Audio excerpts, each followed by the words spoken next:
नमस्कार। जिला प्रशासन मुजफ्फरनगर के निर्देशन एवं जिला विद्यालय निरीक्षक महोदय के मार्गदर्शन में आयोजित ऑनलाइन क्लासेज में आपका हार्दिक स्वागत है। सबसे पहले वैश्विक महामारी कोरोना से संबंध में मैं एक विनम्र अपील करना चाहता हूं कि आप लॉकडाउन के नियमों का पालन करें, प्रशासन के दिशा निर्देशों का पालन करें, घर से बाहर ना जाएं जब तक आपको अति आवश्यक कार्य ना हो। बाहर जाने पर आप मास्क का और हाथ के दस्तानों का प्रयोग करें। सोशल डिस्टेंसिंग अर्थात फिजिकली शारीरिक दूरी बनाए रखें और जब आप घर पर वापस आएं तो हाथों को अच्छी प्रकार से कम 30 सेकंड तक जिसमें झाग उत्पन्न हो ऐसे साबुन से हाथ धोएं और अपने उन वस्त्रों को धो डालें अथवा उनको धूप में डाल दें। भारत सरकार ने हमारे स्वास्थ्य की चिंता करते हुए एक आरोग्य सेतु नाम का ऐप विकसित किया है। मेरा आपसे निवेदन, इस ऐप को आप अपने मोबाइल में डाउनलोड करें और साथ ही ब्लूटूथ भी ऑन कर दें, क्योंकि इससे हमें जानकारी होगी जो कोरोना से संबंधित जो बचाव हैं उसके उपायों की। यदि हमारे संपर्क में कोई कोरोना संक्रमित आता है तो यह ऐप आपको सचेत कर देगा। साथ ही जो कर्म योद्धा हैं, चाहे वो चिकित्सक हैं, सफाई कर्मी हैं, पुलिस प्रशासन है, मीडिया है और अन्य लोग, इस कोरोना महामारी में एक कर्म योद्धाओं के रूप में हम सबकी रक्षा कर रहे हैं। अपनी स्वास्थ्य की चिंता न करते हुए मैं उनका आभार प्रकट करता हूं और मेरा आप सबसे निवेदन, इन कर्म योद्धाओं के प्रति आप सम्मान का भाव रखें, उनको सहयोग करें, ऐसा कोई कार्य न करें जिनका वे हतोत्साहित हों। मैं डॉक्टर चंद्रमोहन शर्मा, प्रवक्ता संस्कृत जवाहरलाल नेहरू स्मृति इंटर कॉलेज रवापुरी सठेली, मैं आज कक्षा 10 संस्कृत विषय, उसमें भी संस्कृत गद्य भारती का प्रथम पाठ कवि कुलगुरु कालिदास, उसका प्रथम और द्वितीय गद्यांश को पढ़ाऊंगा। इससे पहले मैं पुनः अपने जिले की समस्त प्रशासनिक टीम और विशेष रूप से अपने जनपद की लोकप्रिय जिलाधिकारी महोदया सेल्वा कुमारी जे, मुख्य विकास अधिकारी जी श्रीमान आलोक यादव जी और जिला विद्यालय निरीक्षक हमारे श्रीमान जी गजेंद्र कुमार जी का मैं हृदय से आभार प्रकट करता हूं, जो इस कोरोना संकट में पूरे जनपद का हर प्रकार से उनकी असुविधाओं का ध्यान रखे हुए हैं और विशेष रूप से इन्हीं के मार्गदर्शन में जो ऑनलाइन क्लासेस के द्वारा जनपद के दूर दराज गांवों में बैठे बालक बालिकाओं को इस ऑनलाइन शिक्षण का लाभ दिलाने के लिए प्रयासरत है। मैं इनका बहुत बहुत हृदय से धन्यवाद और आभार प्रकट करता हूं। अब प्यारे बच्चों, पहले पाठ का नाम है कवि कुलगुरु कालिदास। कवि कुल, कवियों का कुल परिवार, गुरु, कवि कुल के गुरु कौन? कालिदास, कालिदास। इसका मैं इस पाठ का पहला और द्वितीय गद्यांश मैं आपको इसका अर्थ बताने जा रहा हूं। कवि कुल कालिदास, जब संस्कृत की बात आती है, संस्कृत कवियों की बात आती है, तो आज भी सबसे पहले महाकवि कालिदास का नाम लिया जाता है, क्योंकि कालिदास संस्कृत जगत के, अपने भारतवर्ष के ही नहीं संपूर्ण विश्व के कवियों में एक अपना द्वितीय स्थान रखते हैं। मैं अर्थ बताता हूं। मेरा छात्रों से निवेदन, वे अपनी पुस्तक खोल करके रख लें। जिनके पास पुस्तक भी नहीं है वह भी अपनी कॉपी और पेन अपने साथ रखें। और मैं प्रयास ही करूंगा कि इन शब्दों का अलग अलग संधि विच्छेद करने के बाद अलग अलग एक एक शब्दों का मैं अर्थ आपको बताऊं। और इसमें मैं यह भी बताना चाहता हूं कि यह जो भाग है संस्कृत गद्य भारती, बोर्ड में ये 16 नंबर की है, जिसमें 10 नंबर का एक गद्यांश का हिंदी अर्थ अनुवाद और संदर्भ प्रसंग सहित आना है। और जो 6 नंबर हैं उसमें या तो पाठ का सारांश आएगा या जो आपको प्रश्न इसमें बनते हैं उन प्रश्नों के उत्तर आएंगे, वह भी हिंदी में। इसलिए मेरा आपसे निवेदन कि ध्यानपूर्वक आपको इसको सुनेंगे, इसी में से वे प्रश्न बनने हैं। मैं भी बीच बीच में उनको इंगित करूंगा, ये प्रश्न बनेगा, उत्तर बनेगा। तो अगर आपने इसको ध्यानपूर्वक सुनते हैं तो आपके 6 नंबर बिल्कुल आराम से तैयार हो जाते हैं। तो आप ध्यान से मैं शुरू करूंगा। महाकवि कालिदास, महाकवि कालिदास। संस्कृत कवि नाम, 2 पद हैं। संस्कृत से, संस्कृत के कवि नाम, षष्ठी विभक्ति कवियों का बहुवचन, संस्कृत के कवियों के मुकुट मणि अस्ति, मुकुट की मणि है।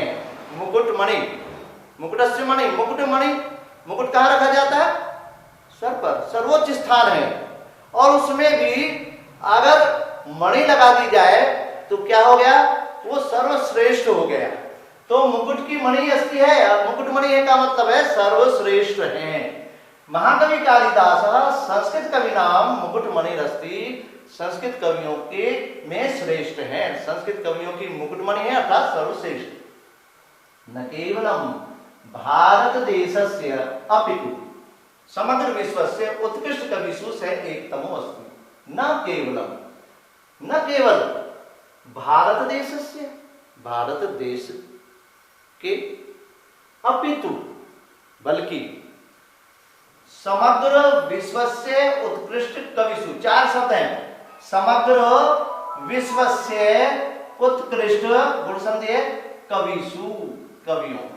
समग्र कहते हैं संपूर्ण, विश्वस्य संसार के, उत्कृष्ट, उत्कृष्ट श्रेष्ठ कविषु कवियों में। वह केवल भारत देश के ही नहीं बल्कि संपूर्ण विश्व के श्रेष्ठ कवियों में वह कौन? कालिदास। कालिदास एक तमो अस्ति, एक है, अकेला है। एक से मतलब अद्वितीय, कोई और दूसरा नहीं है, अद्वितीय अस्ति है। कि केवल भारत देश ही नहीं अपितु संपूर्ण विश्व के उत्कृष्ट कवियों में वह अद्वितीय हैं, अकेला है। तस्य अनवद्या कीर्ति कौमुदी देश देशा, तस्य उसकी, किसकी? कालिदास की। अनवद्या कीर्ति, उसकी जो प्रशंसनीय कीर्ति है, पवित्र कीर्ति है सब, उसकी कीर्ति कैसी? बड़ी पवित्र है।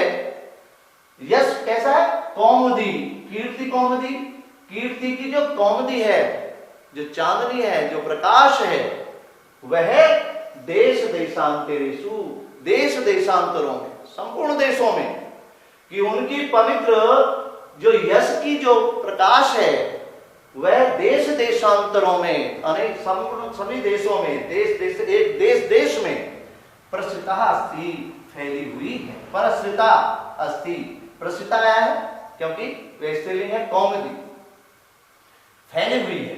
भारत देश जन्म लब्ध्वा, भारत देश में, सप्तमी विभक्ति भारत देश में, जन्म लब्ध्वा, दो शब्द हैं, जन्म लब्ध्वा, ये लब्ध्वा लब्ध धातु है और इसमें त्वा प्रत्यय है और लम्बिस प्राप्त करना, प्राप्त करके, भारत देश में जन्म प्राप्त करके, स्वकवि कर्मणा, अपने कवि कर्म से, कवियों का जो कर्म है ना, इन्होंने 3 महाकाव्य, 2 महाकाव्य लिखे, 2 खंडकाव्य लिखे, 3 नाटक लिखे, जो आगे मैं आपको बताऊंगा, कि अपने कवि कर्म से, अपने कवि के कार्य से देववाणी अलंकुर्वाणः, देववाणी, देववाणी को, देववाणी किसे कहा जाता है? देवताओं की वाणी, अर्थात संस्कृत, संस्कृत को देववाणी भी कहा जाता है। कि देववाणी अलंकुर्वाणः, देववाणी को अलंकृत करते हुए, सुशोभित करते हुए, कि देववाणी संस्कृत को सुशोभित करते हुए, यहां से किसके लिए है? कालिदास के लिए। उस वह कालिदास न केवलम भारतीय कवि अस्ति, केवल भारतीय कवि ही नहीं है, भारत देश में जन्म प्राप्त करके अपने कवि कर्म से देववाणी को सुशोभित करते हुए वह केवल भारतीय ही कवि नहीं, भारत के ही कवि नहीं है, बल्कि विश्व कवि इति सर्वै आद्यते, विश्व कवि हैं, संसार के कवि हैं, ऐसा सर्वही सभी के द्वारा आद्यते, उनको सम्मानित किया जाता है, सम्मान दिया जाता है, आदर दिया जाता है। कि एक बार और भारत देश में जन्म प्राप्त करके अपने कवि कर्म से संस्कृत भाषा को सुशोभित करते हुए वह कालिदास जी भारतीय कवि ही नहीं बल्कि संपूर्ण संसार के कवि हैं, ऐसा सभी के द्वारा आदर दिया जाता है। ये पहला आपका होगा। साथ साथ में दूसरा पहला बता देता हूं। वाग देवता भरण भूतस्य प्रथित यशसः कालिदासस्य, वाग देवता, वाग आया है, वाक, वाक कहते हैं वाणी को, वाणी के देवता, वाणी के देवता कौन है? सरस्वती। वाणी के देवता है सरस्वती के आभरण भूत, आभूषण स्वरूप, सरस्वती के आभरण स्वरूप प्रथित यशसः, फैले हुए यश वाला, कालिदासस्य जन्म, कालिदास का जन्म, ये कालिदास के विशेषण हैं। क्या है? वो वाणी की देवता अर्थात सरस्वती के साक्षात आभूषण है, सरस्वती को सुशोभित करना, और प्रथित यश का, जिनका यश फैला हुआ है, ऐसे कालिदास का जन्म कस्मिन प्रदेशे, किस प्रदेश में, काले, कस्मिन काले, किस समय काल में हुआ, किस कुले, किस कुल में हुआ, परिवार में हुआ, चय हुआ, किंचित आसीत तज्जन्म वृत्तम इति, किम च, किम च दोनों मिला करके यहाँ हो गया, किम च आसीत, और क्या था, तत् जन्म वृत्तम, उनके जन्म का वृतांत, उनके जन्म के बारे में, उनके जन्म का वृत्त क्या है, ऐसा सर्वम अधुना अपि विवाद कोटिम, ऐसा सब, ये सब कुछ आज भी विवाद कोटिम, विवाद की जो कोटि है वह नातिक्रमति,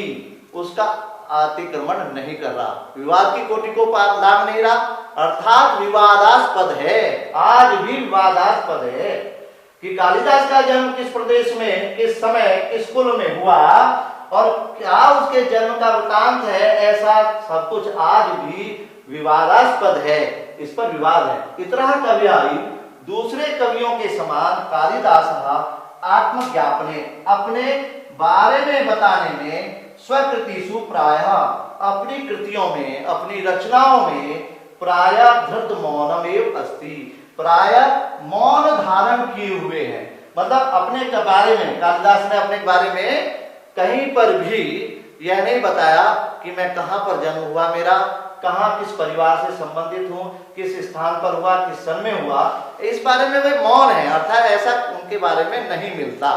तो आज कालिदास आत्मज्ञापने, कालिदास अपने बारे में बताने में, अपनी कृतियों में, अपनी रचनाओं में प्राय मौन ही है। अभी कालिदास, अब इसमें प्यारे बच्चों, इसमें कुछ प्रश्न आप इसमें देख सकते हैं कि संस्कृत के कवियों में मुकुटमणि कौन है? कालिदास है। और इसमें यह भी बताया है कि इन्होंने ये विश्व कवि, ये कालिदास देववाणी को सुशोभित करते हुए भारतीय कवि नहीं, विश्व के कवियों में से एक है। और इसमें हमें यह भी आ गया कि इनके बारे में आज हमें कहीं पर भी स्पष्ट उल्लेख नहीं मिलता कि इनका जन्म कहां, कब और कैसे हुआ। केवल विद्वानों ने अनुमानतः उनकी कृतियों को पढ़ करके अनुमान लगाया है, जो अगले पैराग्राफ में आपको बताएंगे।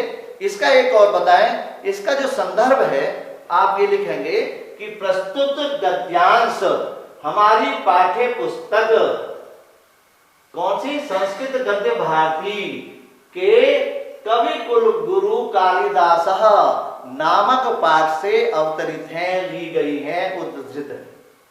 और इसमें उनकी क्या देखिए, इसमें पूरे में प्रशंसा बताई है। इस गद्यांश में उनकी, कालिदास जी की प्रशंसा की गई है और साथ में संकेत भी किया गया है कि उनके जन्म जो काल है वो विवादास्पद है। ये इसमें बताया, ये प्रसंग आपको लिखना है।